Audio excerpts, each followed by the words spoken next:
ओम नमो भगवते वासुदेवाय। जय श्री कृष्णा सभी को। आप सभी का स्वागत है कृष्णा डिवोशन चैनल पर। और आज के वीडियो में हम जानेंगे सफला एकादशी के बारे में। पौष माह के कृष्ण पक्ष की एकादशी तिथि को सफला एकादशी कहा जाता है।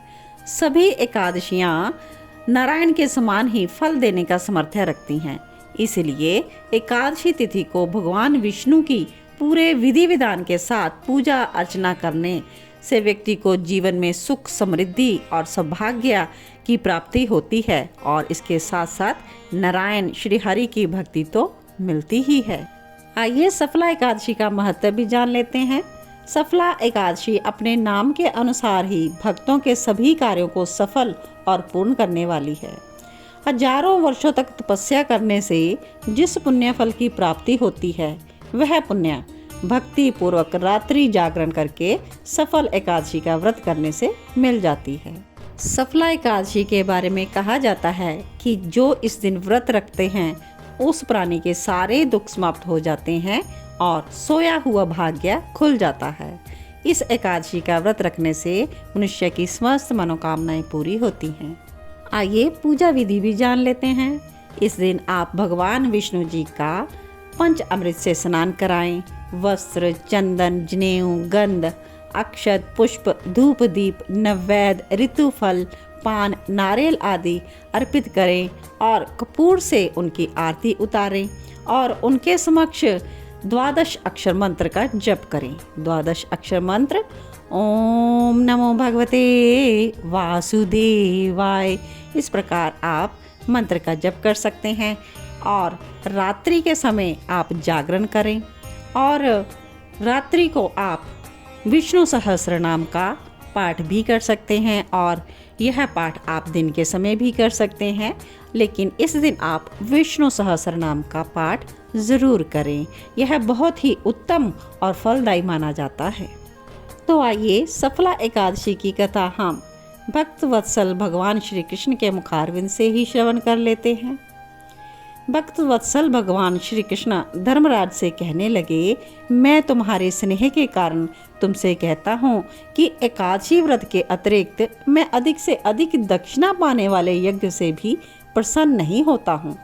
अतः अत्यंत भक्ति और श्रद्धा से युक्त होकर इस व्रत को करो और एकादशी व्रत की कथा एकाग्रचित होकर सुनो।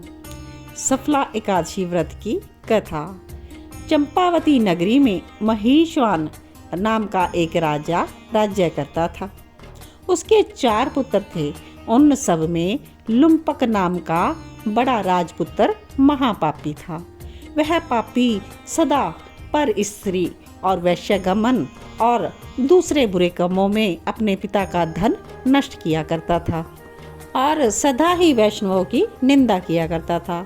जब राजा को अपने बड़े पुत्र के कुकर्मों का पता चला तो उन्होंने उसे अपने राज्य से निकाल दिया और वह तब सोचने लगा कि मैं कहाँ जाऊँ, क्या करूँ, और अंत में उसने चोरी करने का निश्चय किया।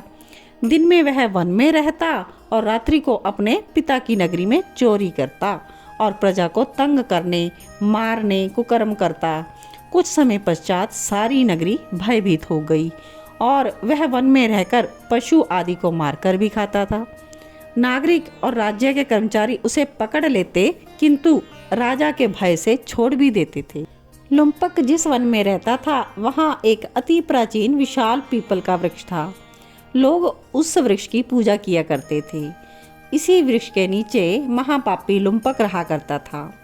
इस वन को लोग देवताओं की क्रीड़ा स्थली मानते थे और कुछ समय पश्चात पौष कृष्ण पक्ष की दशमी के दिन वह वस्त्रहीन होने के कारण वहां पर सो रहा था रात्रि में और शीत के चलते सारी रात्रि सो ना सका और उसके हाथ पैर अकड़ गए और वह सूर्य उदय होते होते मूर्छित हो गया। दूसरे दिन एकादशी को दोपहर के समय जब सूर्य की गर्मी पाकर उसकी मूर्छा दूर हुई तो वह गिरता पड़ता भोजन की तलाश में निकला। पशुओं को मारने के लिए वह समर्थ ना था, इसलिए उसने क्या किया, पेड़ों के नीचे जो गिरे हुए फल थे ना, उन्हीं सब को उठाया और वापस उसी पीपल वृक्ष के नीचे आ गया। उस समय तक भगवान सूर्य भी अस्त हो चुके थे। और वह वृक्ष के नीचे ही फल रहकर कहने लगा, हे भगवान, ये फल आपको ही अर्पण है, आप तृप्त हो जाएं। और रात्रि को दुख के कारण रात्रि भी उसको नींद नहीं आई। तो उसके इस प्रकार से जो अनजाने में उपवास हो गया ना, और जागरण भी हो गया, इससे भगवान अत्यंत प्रसन्न हो गए और उसके सारे पाप नष्ट हो गए।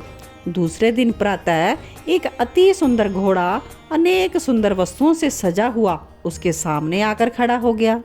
और उसी समय आकाशवाणी भी हुई कि हे राजा के पुत्र, श्री नारायण की कृपा से तेरे पाप नष्ट हो गए हैं, अब तू अपने पिता के पास जाकर राज्य प्राप्त कर। ऐसी वाणी सुनकर वह अत्यंत प्रसन्न हुआ और दिव्य वस्त्र धारण करके कहने लगा, भगवान आपकी जय हो। यह कहकर वह अपने पिता के पास वापस आ गया। उसके पिता ने प्रसन्न होकर उसे समस्त राज्य का कार्यभार सौंप दिया और स्वयं वन के रास्ते में वह चला गया। तो अब लुम्पक शास्त्र के अनुसार राज्य करने लगा। उसके स्त्री, पुत्र और सारा कुटुंब भगवान नारायण का परम भक्त हो गया। वृद्ध होने पर वह अपने पुत्र को राज्य का भार सौंपकर वन में तपस्या करने के लिए चला गया और अंत समय में वह वैकुंठ को प्राप्त हुआ। अतः इस प्रकार जो मनुष्य इस परम पवित्र सफला एकादशी व्रत करता है उसे अंत में मुक्ति मिलती है, और जो नहीं करते व्रत वो पूंछ और सींगों से रहित पशुओं के समान हैं। इस सफला एकादशी के महात्म्य को पढ़ने से और श्रवण करने से मनुष्य को अश्वमेध यज्ञ का फल मिलता है।